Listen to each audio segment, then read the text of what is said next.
organisation in our state, Disability Voices Tasmania. This organisation was created to give Tasmanians with disability a powerful collective voice.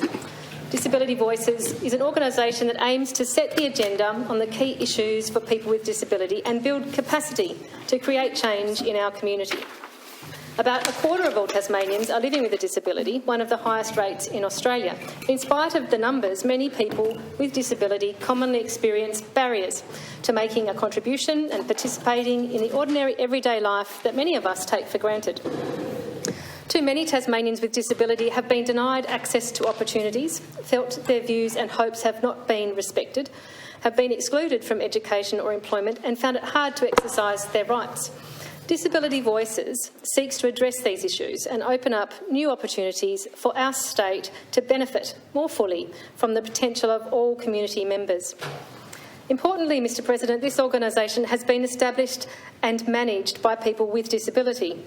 The project team currently working for Disability Voices comprises Fiona Strawn, Matty Wright and Anne Reimer, who are supported by a planning group of 6 people. Membership is open to all Tasmanians with disability and the organisation welcomes the contribution of its members to help shape and build it further. It will continue to develop as a diverse and powerful collective voice of and for Tasmanians with disability. Mr President, in my role prior to being elected, I was pleased to be involved in early discussions and workshops that explored the potential establishment of a statewide representative organisation for Tasmanians with disability. I admire and congratulate those community advocates who were persistent and effective in achieving that early vision. Disability Voices Tasmania was first funded as a pilot project through the Department of Communities Tasmania in 2018, and in 2019 it was successful in gaining 3-year funding under the National Disability Insurance Agency's Information Linkages and Community Building Grant.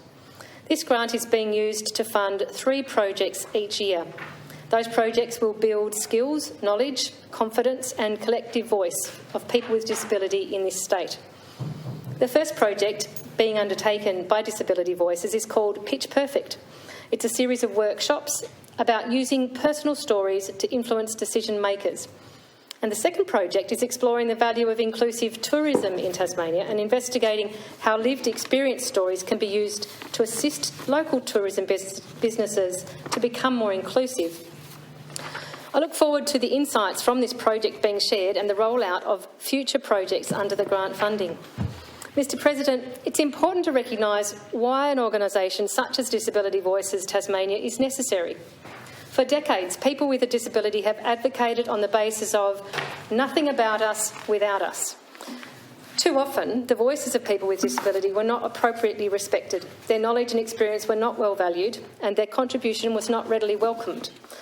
Too often, people with disabilities were spoken for instead of being listened to. Indeed, when participants in the pilot stage of Disability Voices Tasmania were asked if they felt their voice was heard, the vast majority responded with a resounding no. A mother of a son with a disability summed it up beautifully when she said, "My son says his voice is a squeak in the noise." Mr President, our community is richer with the voices and contributions of all its citizens. Diversity is vital to a responsive, engaging and successful democracy.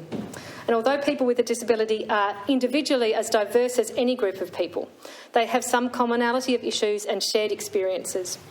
They are the experts on their lives, their strengths, their challenges and on the way forward to meet those challenges. Mr President, Disability Voices Tasmania explains that having a voice means being able to ask a question and have an answer, being heard when you have an answer, and for your experience and knowledge to be respected and used. Tasmanians with disability are a vibrant part of our community. They are energetic, thoughtful and determined advocates. They are problem solvers and contributors. Like all of us, they want to participate in agenda setting and effect change in their community on issues that affect them. Disability Voices Tasmania recognises that the power to effect change lies in a united collective voice. This is a voice which will add value to our whole community. I welcome it wholeheartedly and I suggest that all of us take the opportunity to listen up. Orders of the day. Notice of motion number 3. Ms Rattray to move that the Tasmanian Irrigation Annual Report 2018 to 2019 be considered and noted. The Honourable Member for McIntyre. Thank you very much, Mr President. And before I begin, I'd like to certainly place on the public record my congratulations firstly to the Honourable Member for Huon on his election to this place,